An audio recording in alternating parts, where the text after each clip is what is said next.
Bonjour à tous. Deuxième conférence de cet après-midi en première journée de Supply Chain Event.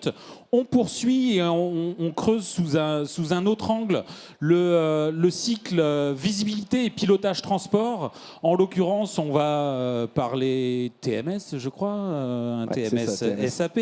Je vous en livre le titre à défaut de vous en livrer les clés. Donc, Groupe Atlantique améliore sa logistique transport grâce à une forte intégration de son SI avec NTT Data et SAP, qui n'est pas représenté sur scène. Donc je vous propose ceux qui vont animer cette intervention. Donc côté Groupe Atlantique, Arnaud Villemot, vous êtes chef de projet Supply Chain.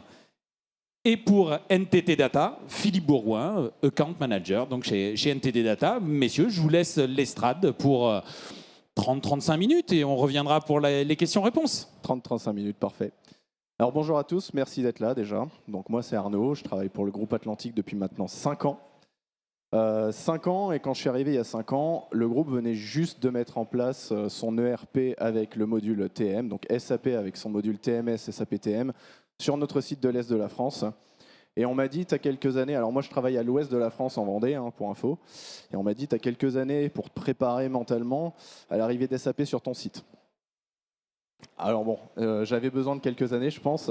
L'idée, c'était que je commence à apprendre le métier et puis voir comment les personnes travaillent sur les différents sites de l'Ouest, pour que quand arrive le projet SAP sur notre site pour notre déploiement, on soit prêt à l'intégrer et puis être capable de travailler avec par la suite. Alors moi, j'ai un profil plutôt métier, c'est-à-dire que je vais prendre la même approche pour cette présentation, donc moi, j'ai rien à vendre. Je suis là juste pour témoigner de ce qu'on a fait et je vais partir sur l'angle des besoins métiers dans notre cadre, dans notre entreprise, les besoins métiers du transport qu'on avait et est-ce que la solution SAP TM a répondu à ces besoins, dans quelle mesure elle y a répondu et les avantages et les limites qu'on a pu avoir aussi. Voilà. Tac, donc ça c'est nous. Donc, je suis obligé de vous donner un petit peu de contexte. Je vais passer très vite, mais ça permet aussi pour vous, dans vos entreprises, d'avoir un référentiel pour voir si vous êtes dans les mêmes idées. Je vais vous parler un peu du groupe, je vais vous parler un petit peu de ce qu'on utilise en termes d'organisation de transport, de nos modes de transport. Donc déjà, le groupe Atlantique, bon, pour ceux qui ne connaissent pas, on conçoit, on produit et on commercialise du chauffage, du chauffe-eau, de la pompe à chaleur, de la ventile, de la clim, des chaudières industrielles. Voilà, on fait un peu de tout. On a 13 000 collaborateurs dans le monde, 31 sites industriels pour 4 présences commerciales sur 4 continents. On fait un chiffre d'affaires de 3 milliards d'euros et on produit 10 millions d'appareils tous les ans. Voilà, donc ça c'est notre, on va dire, c'est notre périmètre de jeu et le périmètre du projet SAP. L'idée c'est bien de déployer SAP sur le plus de sites possible du groupe. On peut peut-être dire que le groupe Atlantique est un groupe familial et c'est important aussi pour son histoire. C'est vrai. C'est vrai, j'aurais pu préciser. Alors, la présentation d'aujourd'hui, je vais quand même vous donner le périmètre parce qu'on n'a pas déployé ce TM sur tous les flux de transport. On l'a déployé. Alors, on a une partie en amont des plateformes qu'on n'a pas mis sous TM parce que ce n'était pas forcément la plus technique, on va dire. Et nous, on avait des besoins techniques plutôt sur la partie client, c'est-à-dire de nos plateformes logistiques jusqu'à la livraison du client final. Et c'est bien sur ce périmètre-là, donc la logistique aval, qu'on a déployé, on va dire, les fonctionnalités les plus avancées. En termes d'organisation de transport, donc on a plusieurs modes d'organisation, nous, dans le groupe. On a des services d'exploitation internes au groupe qui gèrent des plateformes qui sont en propre, c'est-à-dire avec nos employés. On est chargeur, on n'est pas transporteur. C'est aussi une différence parce que dans le choix d'un outil, ça va jouer ça a son importance. Et on a aussi des exploitants en interne qui gèrent le flux de transport de plateformes prestées. Donc c'est aussi un autre schéma qu'on a chez nous. Et après, bien sûr, on travaille avec des prestataires qui sont aussi commissionnaires de transport et donc qui vont organiser pour nous afin de livrer le client avec les moyens qu'ils définissent. Nous, tout ce qu'on veut, c'est un résultat. Voilà. Et ensuite, on a une petite partie d'enlèvement en majorité pour tout ce qui va partir à l'export. On n'organise pas de transport vers l'export. Donc c'est les clients qui organisent leur transport et qui viennent enlever chez nous. Donc en termes de transport, c'est ce que je disais tout à l'heure, on a des segments clients qui sont finalement assez variés. On va aller livrer du particulier directement à domicile, des petits installateurs. On va aussi livrer des distributeurs, que ce soit sur des agences ou sur des plateformes logistiques. Et on a aussi de la livraison directement sur chantier. Tous ces segments clients, ils ont des besoins qui sont extrêmement variés. Donc ça veut dire qu'on va avoir des clients qui vont avoir des besoins qu'on aille les livrer en porteur. Il y a des clients qui vont nous demander d'avoir un transpalette à livraison. Il y a des clients qui vont vouloir des rendez-vous. Des rendez-vous qui peuvent être à la demi-journée ou qui peuvent être au quart d'heure. Donc ça dépend vraiment des clients. Donc tout ça, je vous donne ça parce que c'est des choses qu'il faut qu'on arrive à gérer dans nos systèmes d'information et qu'on ne gère pas à côté sur du papier ou des fichiers Excel, comme ça pouvait être le cas il y a quelques années. On a des jours fixes de livraison et après on a tout ce qui est imaginable en termes de consignes texte qui sont passées dans les commandes clients. On peut avoir des demandes particulières, on peut avoir plein de choses. Et tout ça, il faut qu'on sache le gérer. Donc pour gérer tout ça, on utilise des modes de transport. Bon, je suppose que vous les connaissez tous, mais on les utilise tous. Donc on a des flux monocolistes, forcément pour les commandes plutôt type particulier ou alors vraiment les toutes petites commandes d'un produit. On a des flux messagerie pour les commandes qui sont un peu plus volumineuses. On utilise bien sûr tout ce qui est lot partiel, distribution de lot palette de 3 à 7, 11 palettes. Et après, on a une partie affrètement. Et dans l'affrètement, on va avoir des gros clients qui nous commandent des camions complets. Donc ça, c'est le plus facile à gérer. On va avoir de la tournée. C'est-à-dire qu'on a un pool de commandes avec des heures de livraison. Il faut qu'on arrive à organiser une tournée de livraison chez les clients. Et puis, on fait de la traction distribution avec des dépôts sur des plateformes régionales pour après rééclater directement. Voilà. Donc ça vous donne un petit peu l'idée derrière, c'est que notre SI puisse gérer l'ensemble de ces flux de manière, on va dire, efficace. Donc le projet SAP, pour revenir un peu dessus, ça part quand même d'une réflexion qui était lancée en 2015 et elle a été initiée pour se repositionner sur un marché standard, sur un ERP standard, une solution du marché. Et c'était poussé par plein de choses. On avait un paysage applicatif qui était monstrueux. Alors, j'utilise le terme monstrueux dans le sens où il y en avait partout. Chaque site avait ses outils. C'était souvent des outils historiques qui avaient été développés sur mesure sur les process des sites. Je pense que c'est quelque chose qui s'est beaucoup fait il y a quelques années. Et à un moment, on s'est dit, les technologies sont vieillissantes. Pour les maintenir, ça commence à devenir compliqué. Et en plus, elles ne répondent plus forcément aux besoins actuels en termes de transport. Et on avait aussi un besoin de consolidation et de standardisation dans le groupe, parce que le groupe grossit très très vite. Et à un moment, on s'est dit c'est plus possible de travailler avec des silos d'un point de vue informatique et de devoir faire de la reconsolidation de données derrière. Ça devenait vraiment compliqué. Donc il y a un appel d'offres qui a été passé, et suite à ça, on est parti sur la solution SAP S4. Et il y a eu la décision aussi de prendre les modules SAP pour la partie WMS et TMS, donc qui sont IWM et TM, pour vraiment assurer une intégration, on va dire, la plus complète possible. Donc maintenant, je vous ai donné un peu le contexte. Bon, la roadmap, ça c'est la petite ligne. La roadmap est toujours en cours de déploiement, donc on a déployé certains sites, on en a encore plein à passer sous SAP, c'est pas du tout fini, mais on commence à avoir un retour quand même assez important pour nous permettre de juger si c'était une bonne décision ou une moins bonne. Je vais m'attarder un peu sur le TMS. Alors, le TMS, on va dire, il y a eu plusieurs phases de déploiement. Il y en a eu une première qui était plutôt de valider sur le fameux site de l'Est dont je parlais l'intégration. Est-ce que vraiment on arrive à avoir quelque chose d'assez stable et intégré entre l'ERP, le TMS et le WMS? Est-ce que ça fonctionne? Disons qu'on n'était pas directement dans des notions d'optimisation et de fonctionnalité avancée. On était vraiment sur quelque chose de est-ce qu'on arrive à avoir une base qui fonctionne et des flux qui sont assez facile à traiter. Donc on a en 2018 la première intégration sur une version qui est standalone. Bon, je ne vais pas rentrer dans le détail technique. En 2020, on décide finalement d'intégrer une solution qui n'est pas un produit SAP, qui s'appelle TDI, qui est une solution d'étiquetage pour les flux. Nous, on l'utilise en messagerie, en monocoliste, un petit peu en low palette, qui permet d'étiqueter et puis de faire du message EDI avec nos transporteurs, et qui a l'avantage de proposer aussi un portail de tracking. Et là où on a fait quelque chose qui était assez intéressant pour moi, c'est qu'on a réintégré la notion de tracking directement dans SAP depuis TDI, ce qui nous permet sur l'ensemble de nos expéditions d'aller interroger directement le statut, on va dire, de livraison de ce qui a été expédié et qui est passé par TDI. Je vous montrerai tout à l'heure. Et puis en 2022, on a fait la montée de version sur la version qui était quand même la cible du groupe depuis le départ, c'est la version intégrée de TM à SAP. Bon, là, on est un peu plus dans la technique, donc je vais pas rentrer dedans. Deuxième phase. Donc la deuxième phase, c'est celle sur laquelle j'ai travaillé. Donc c'est le site de La Roche-sur-Yon et c'était un site qui travaillait déjà sous une version marché, on va dire, d'un TMS qui était Logiroute de Acteos. Donc c'était un site qui avait déjà certaines exigences en termes de ce que peut faire un TMS. Je vais vous lister un petit peu les besoins métiers principaux qui étaient remontés dans la phase projet quand on a listé l'ensemble des besoins. Donc on avait une notion de regroupement de commandes. On a des clients qui parfois nous passent 10 commandes à livrer pour le même jour. On ne veut pas que d'un point de vue opérationnel, on ait 10 commandes à traiter. On veut qu'on ait un lot global à traiter. Ça peut paraître évident, mais on n'était pas sûr au départ que ça allait le faire. Calcul des métrages linéaires en automatique. Donc ça, c'est quelque chose qu'on a toujours essayé de pousser. On avait quelque chose sous notre TMS qui fonctionnait, mais qu'on pouvait améliorer. Et on voulait pousser cette fonctionnalité-là avec SAP. Gestion des rendez-vous clients.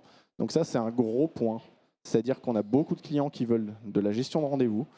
Et on voulait être capable de l'intégrer dans notre TMS de manière à pouvoir le suivre, à pouvoir dire quand est-ce qu'on a demandé un rendez-vous, quand est-ce qu'on l'a confirmé avec le client, à quelle date il l'a confirmé.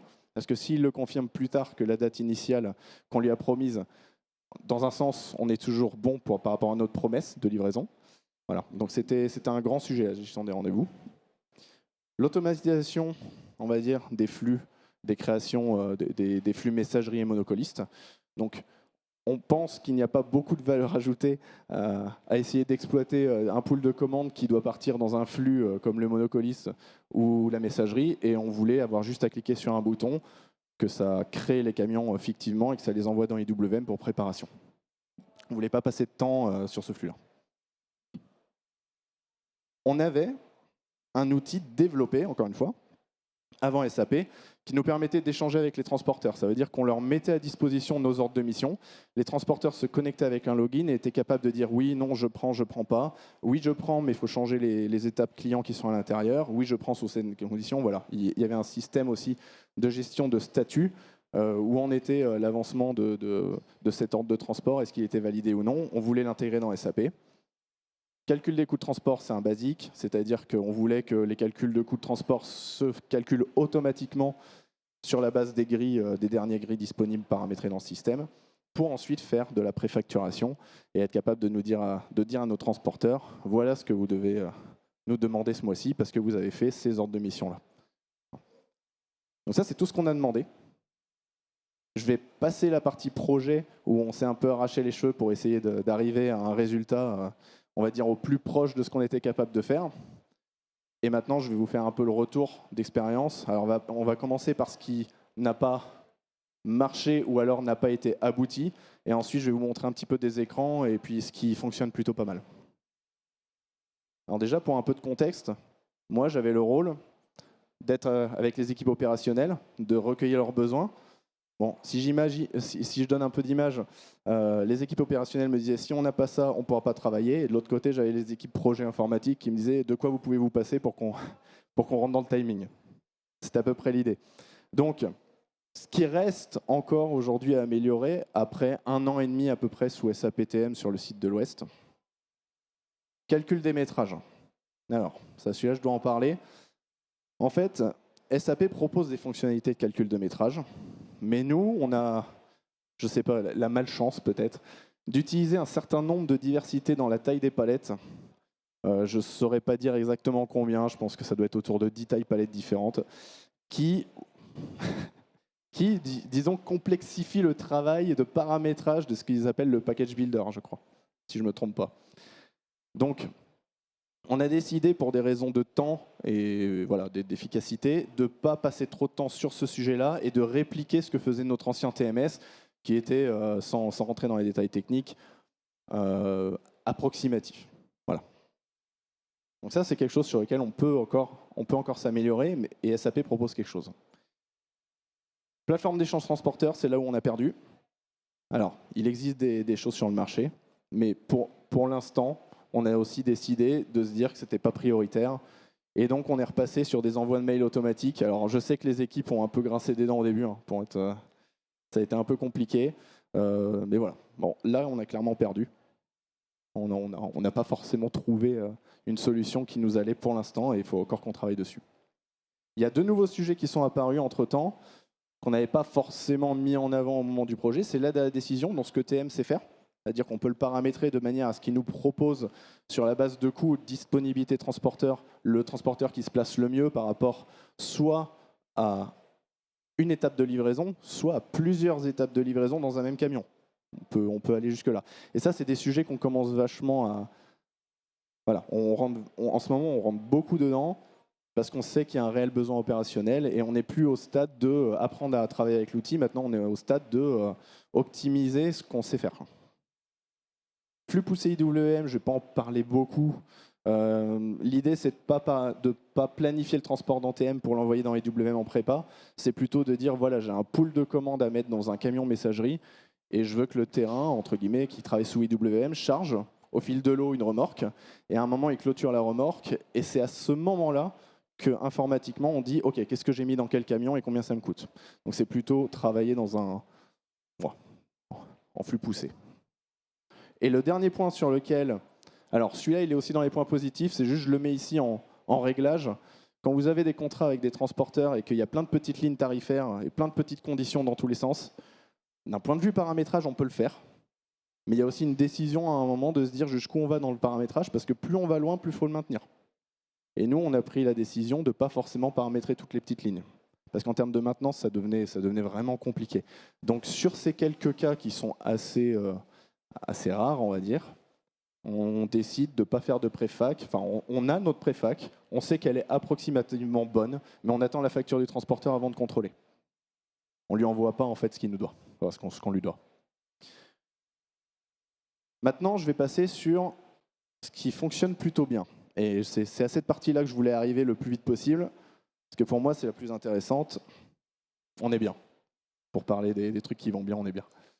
Alors, le cockpit de transport TM. Alors, SAP, ça je le dis régulièrement, mais SAP n'a pas, on va dire, on ne connaît pas SAP pour son ergonomie et l'apprentissage rapide de l'outil, quoi. En général, quand on entend SAP, on a un peu peur, on se dit qu'il va y avoir 50 000 transactions et on va se perdre.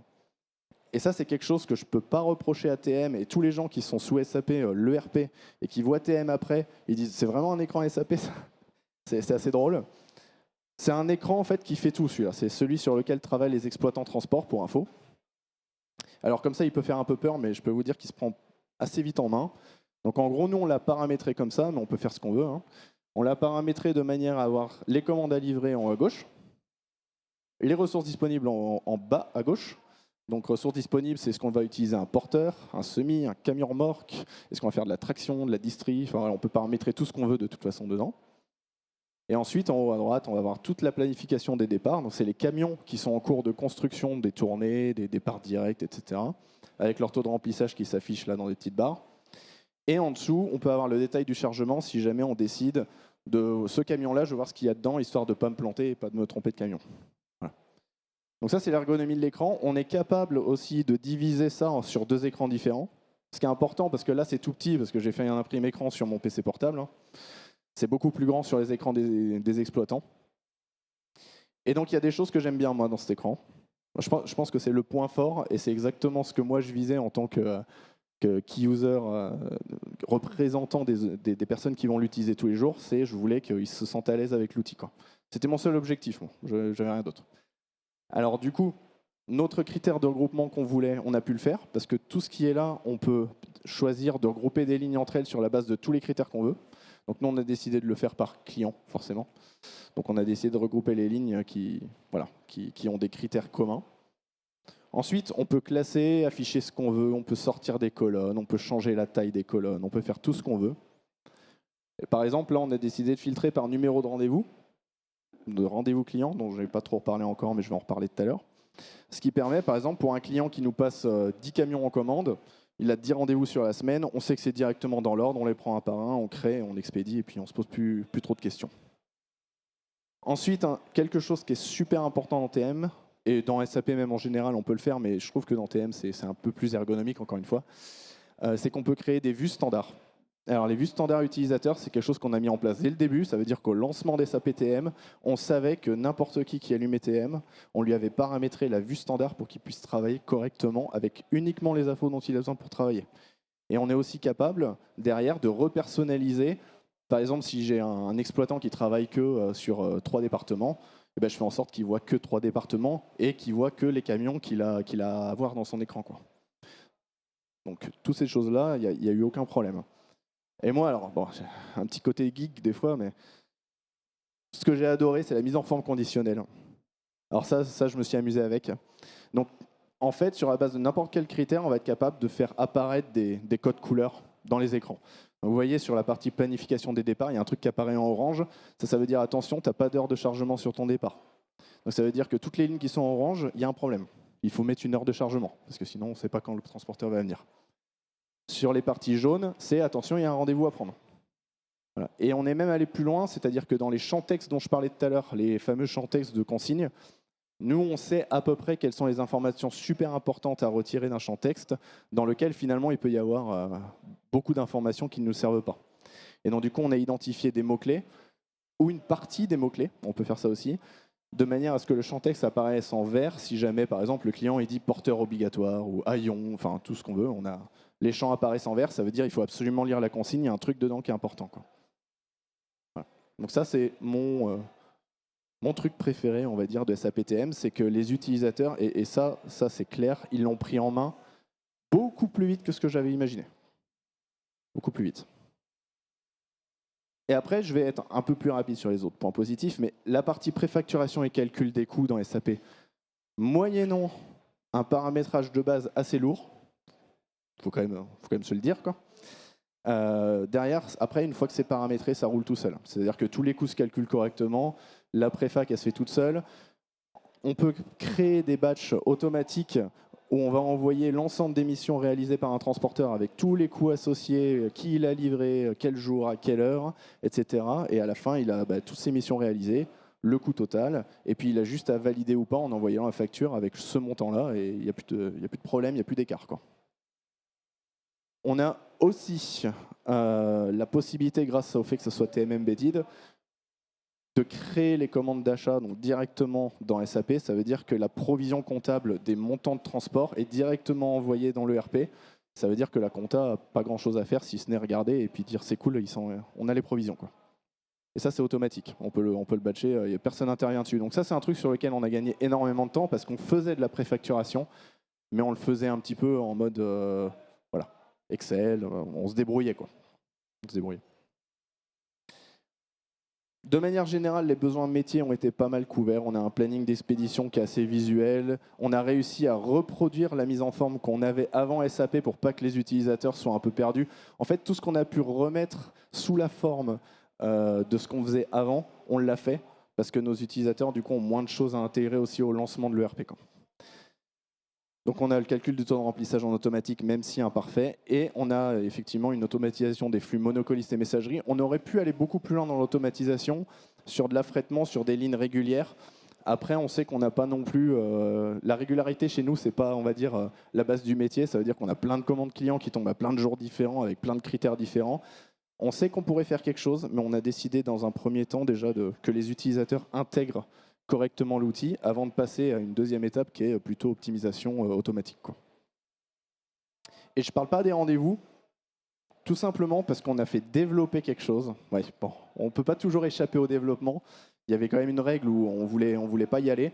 Par contre, on s'est fait accompagner du coup de NTT Data aussi sur ce sujet pour créer au sein de TM un module de gestion de rendez-vous. Et honnêtement, c'est plutôt pas mal.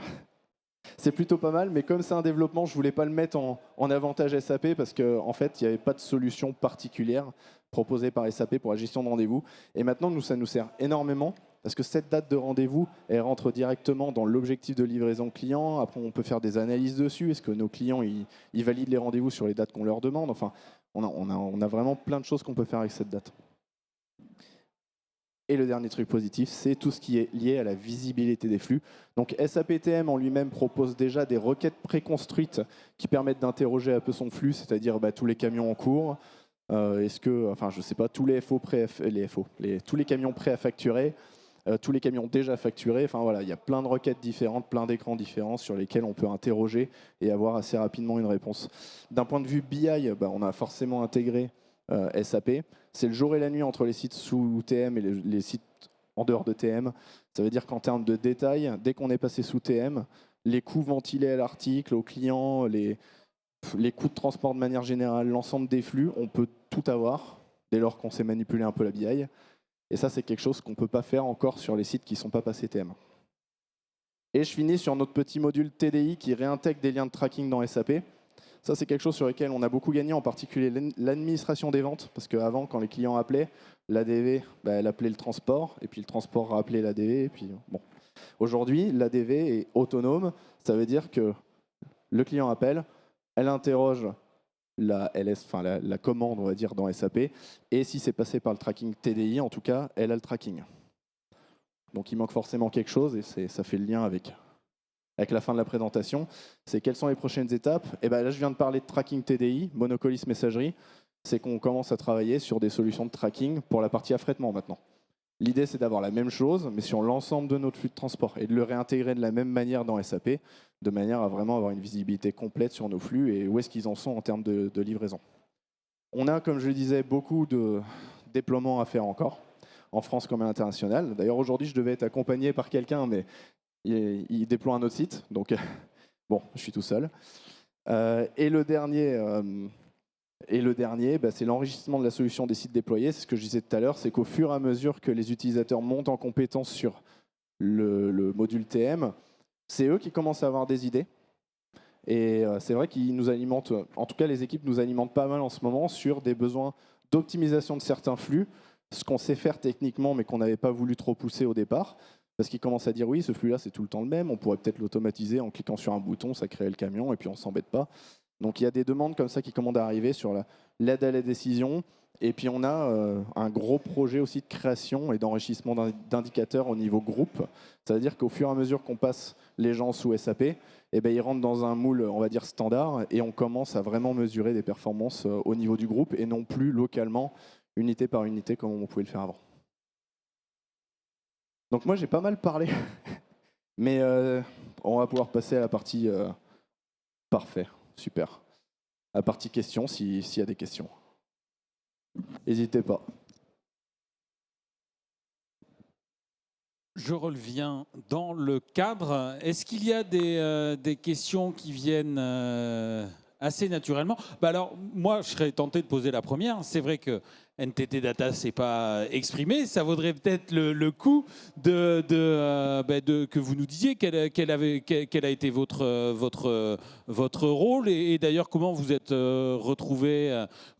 C'est dans le cadre plus général de l'intégration de SAP au niveau du groupe, du moins. Alors non, on est intervenu du fait de notre expertise sur les solutions digital supply chain de SAP. Et donc, on a pas mal travaillé en amont avec les équipes justement métiers du groupe Atlantique, et de façon à savoir comment on pouvait les accompagner, quelles étaient leurs problématiques métiers, et de façon à ce que derrière, on puisse proposer un accompagnement et une assistance pour la mise en place de cette solution. Ouais. Juste, quand Arnaud, vous nous parliez du paramétrage. On peut paramétrer plein de choses, pas forcément en allant au plus loin de ce qui est possible, mais c'est qui le fait le paramétrage en question? J'imagine que tous les paramétrages, c'est pas l'utilisateur. Alors peut-être qu'il peut lui établir ce qu'il va avoir à l'écran et régler ce genre de choses, mais tous les paramétrages sont pas aussi simples et faciles, et c'est qui les fait? Alors, il y a une partie qui est faite par les utilisateurs. Alors déjà, dans la phase projet, c'était moi. J'ai fait tous les paramétrages, à mon plus grand bonheur. Il y a une partie qui est gérée par les équipes en direct, c'est les paramétrages qui, entre guillemets, dont l'impact ne peut pas être trop important. Et après, effectivement, on a des paramétrages sur lesquels on ne fait pas intervenir les opérationnels. C'est les parties optimisation automatique, création des tournées en automatique, tout le paramétrage qui est un peu lourd derrière. Par contre, ils peuvent intervenir sur les grilles tarifaires. D'ailleurs, j'en ai pas trop parlé, mais c'est de l'import-export Excel. Ça veut dire que ça, c'est super simple. Une fois que la grille elle y est, la mise à jour des prix, c'est j'exporte un fichier Excel, je change les chiffres qui sont dedans, je le réimporte. Ça prend 2 minutes. Voilà. Donc ça, c'est quelque chose aussi sur lequel on a pas mal gagné. Mais voilà, ça dépend vraiment on va dire, de l'impact que peut avoir un mauvais paramétrage sur l'ensemble de l'activité, quoi. mais ils ont quand même pas mal de paramétrages accessibles. Ouais, et le choix du groupe Atlantique, c'est d'être complètement autonome sur ces paramétrages et sur la maintenabilité de la solution et l'évolution de la solution. Et donc, cette montée en compétence de façon à être à l'aise avec la solution, avec son adaptation. Oui, j'en ai pas forcément parlé, mais on a un centre de compétences en interne, donc qui est monté en compétences sur TM, et maintenant on a beaucoup de sujets qui sont pris en direct par ce centre de compétences interne, voilà, sur la solution TM, suite à de demandes opérateurs en fait d'amélioration. Voilà. D'accord. Quand vous avez commencé, vous avez dit, en arrivant sur le site de la Roche-sur-Yon, on m'a averti, tu auras un projet SAP qui t'arrive dessus. C'est Ouais, ça c'était prévu, quoi. Ça a été déployé à l'Est, un jour ça va arriver à l'Ouest, et quand ça arrivera, il faudra être à l'aise avec les process en fait. Parce que moi, de base, j'ai une approche très terrain, mais c'est aussi un fonctionnement ou une idée chez Atlantic, c'est qu'il faut être à l'aise aussi avec le terrain, il faut connaître les process, et c'est comme ça qu'on arrive à déployer des solutions assez intelligentes, c'est en sachant quand même comment les gens travaillent, quoi. Je me retourne vers la salle, peut-être des perspectives utilisateurs, des gens qui utilisent SAP et pas forcément aussi bien, d'autres qui utilisent autre chose, d'autres qui utilisent Excel et qui sont là pour se demander qu'est-ce qu'il faudrait que j'utilise demain. C'est vrai que là, la question ne s'est pas posée de savoir qu'est-ce qu'on va choisir comme outil. Alors la question s'était posée en 2015, mais après on a dit on y va, quoi. La question ne s'est pas reposée entre-temps, quoi. Donc nous, on nous a clairement dit, vous mettez TM sur votre site et on va travailler avec. Et donc moi, ma mission en tout cas, c'était de faire en sorte qu'on puisse travailler avec TM. Vous avez fait valoir à un moment la logique d'intégration entre les différentes, alors c'est plus que des briques, hein, mais solutions de SAP, la partie ERP, la partie WMS et TMS. En l'occurrence, alors la partie ERP, je vous cache pas, c'est pas mon fort, mais la partie WMS, ça a un intérêt, cette intégration des outils. Alors moi, je le vois du point de vue d'un gestionnaire de quai en entrepôt, de se dire quand est-ce qu'il faut que je mette à quai ou ce genre de choses. C'est là-dessus que ça se joue ou de votre vision? En l'occurrence, c'est complètement transparent, c'est-à-dire que la gestion de l'entrepôt et donc toutes les tâches de l'entrepôt sont complètement gérées dans le RP. Et de la même façon, toutes les tâches de préparation des colis et tout ça vont derrière déclencher des transports.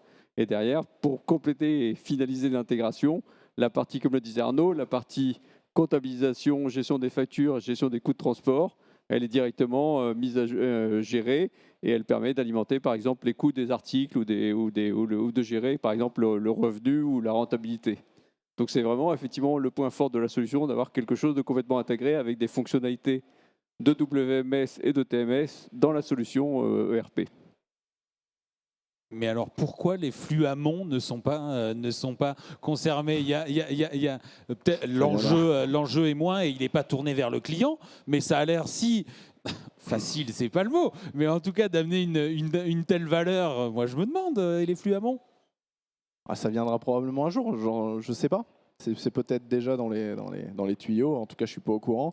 Mais la partie aval, c'est la partie qui touche au client, et forcément c'est aussi une partie sur laquelle la maîtrise des coûts, surtout les coûts que ça représente, nous paraissait prioritaire aussi dans le choix de l'implémentation de TM par brique, quoi. Je me tourne à nouveau vers la salle. Il y a une question. Ah, voilà. Bonjour. On parle beaucoup d'empreinte carbone en ce moment. Est-ce que vous utilisez TM, ou du moins des données qui sortent de TM, pour calculer votre empreinte carbone sur le transport? Alors c'est une très bonne question, parce que c'est une question qu'on s'est posée, on en a parlé je crois il y a cette semaine, lundi dernier, hier quoi. Il y a des données dans TM de nombre de kilomètres parcourus. Alors je ne vais pas rentrer trop dans la technique, parce que c'est des schémas en étoiles, donc ça veut dire que ce n'est pas forcément un nombre de kilomètres aujourd'hui qui est exploitable en l'état. Par contre, il y a des notions de nombre de kilomètres dans TM qu'on aimerait récupérer dans notre BI pour la réutiliser pour le calcul d'émissions de CO2. C'est quelque chose, on en a parlé il y a quelques jours. Donc c'est tout frais, donc j'ai pas encore la réponse. On sait qu'il y a des données, On ne sait pas encore comment les travailler pour avoir le retour. Mais en tout cas, c'est quelque chose qui existe. Ouais. Sachant qu'il y a une offre SAP donc, pour gérer justement cette empreinte carbone, la mesurer et la remonter au niveau de l'article si on le veut. Et en complément, il y a aussi des solutions complémentaires que nous, NTT Data, nous intégrons pour justement gérer la mesure de l'empreinte carbone et d'être capable de suivre son empreinte environnementale et comparer d'une année sur l'autre. Vous avez mentionné le fait qu'il y a certaines fonctionnalités ou briques que vous avez ajoutées. Vous avez parlé de TDI. Vous avez aussi mentionné le module de gestion de prise de rendez-vous qui était plus dans une logique d'un développement à façon, du moins en tout cas peut-être pas propre, mais sur votre cahier des charges. C'est possible. Mais c'est facile quand on est dans un environnement qui, pour le coup, est quand même très largement SAP. Ça, c'est plutôt bien fait. Après, les solutions qu'on déploie comme ça, qui sont hors SAP, qui sont des solutions supplémentaires, je parlais du paysage applicatif. Le but, c'est pas de recréer, on va dire, 50 nouvelles applications différentes. Les nouvelles qu'on intègre, on les intègre, mais derrière, ça devient, entre guillemets, la roadmap groupe, quoi. Ça veut dire s'il y a un site qui les intègre, c'est qu'on décide aussi de le déployer sur l'ensemble des autres sites, et on ne va pas commencer à recréer des modules un peu partout. Est-ce que ça s'intègre bien? Alors moi, je ne suis pas technicien informatique. J'ai l'impression, en tout cas sur le déploiement de La Roche, que ça c'est très bien fait. Ouais. Pas eu de problème particulier sur La Roche. Une question? Ah bah...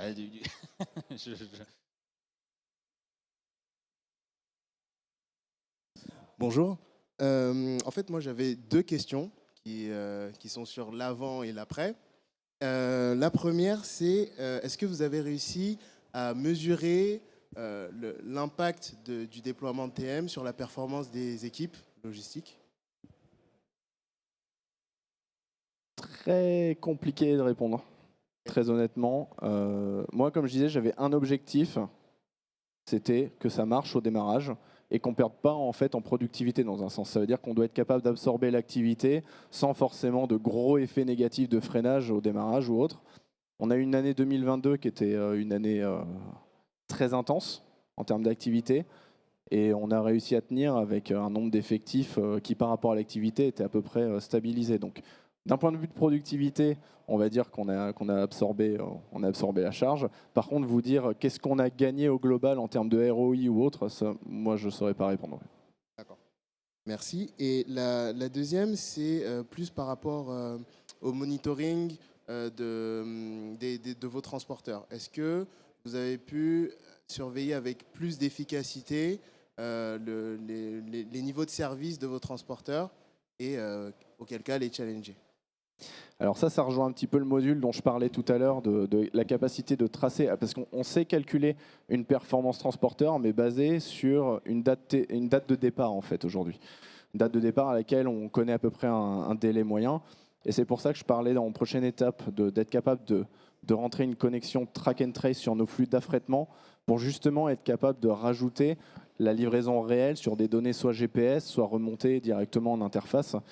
Et là, on aura un taux de service et un taux de livraison qui seront réels, entre guillemets. Aujourd'hui, on le mesure sur une base théorique, sur la partie affrètement.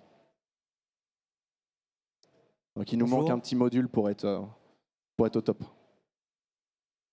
Bonjour, du coup, s'il n'y a pas d'autres questions, je peux y aller. Ben, déjà, merci pour la présentation. Et alors moi, ma question, c'était pour comprendre le module des commandes avec prise de rendez-vous. Est-ce que derrière, c'est juste une information que vous partagez à vos transporteurs ou bien il y a une optimisation des tournées qui est réalisée? Voilà, c'était ma première question. Et peut-être je vous donne la deuxième question, peut-être qu'il y a des liens entre les deux. Je voulais aussi comprendre pourquoi vous cherchez à améliorer votre mesure du métrage linéaire. Est-ce que c'est une information que vous devez aussi partager à votre transporteur? Exact. Alors, pour la première question sur la gestion de prise de rendez-vous, on a des sites qui sous-traitent ça aux transporteurs. Donc, ils disent, on a ce client, il faut prendre rendez-vous, entre guillemets, voilà, prends rendez-vous, quoi.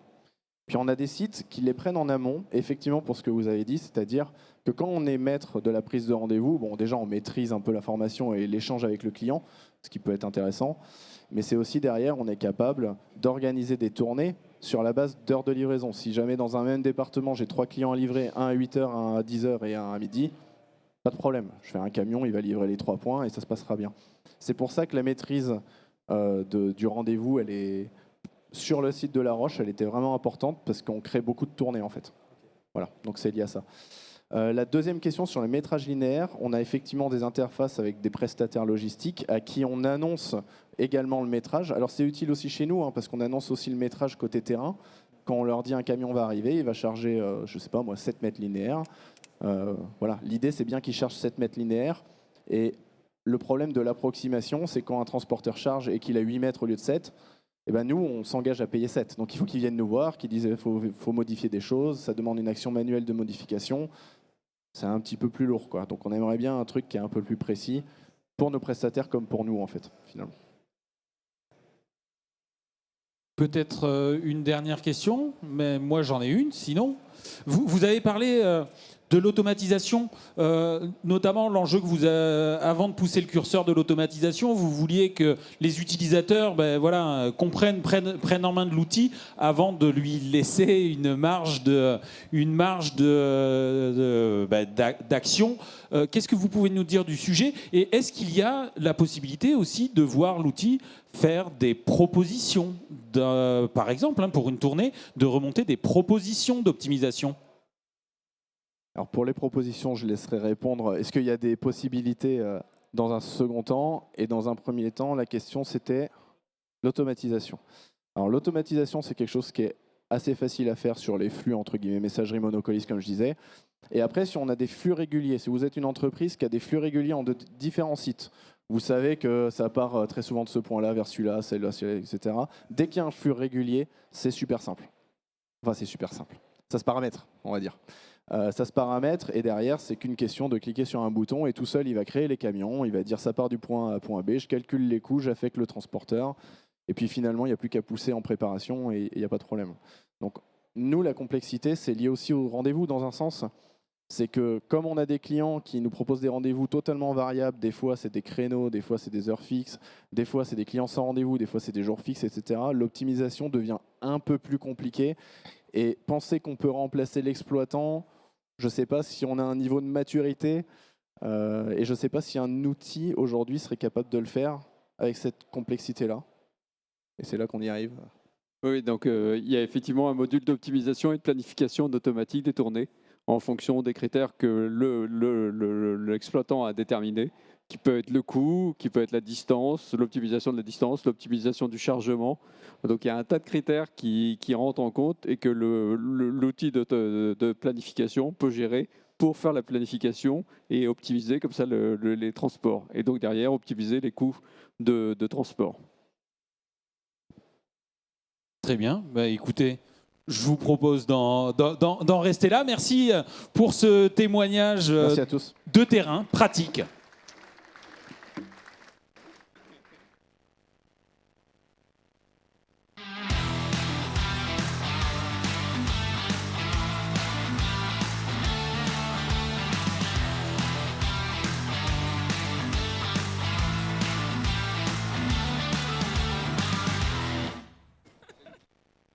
Et moi,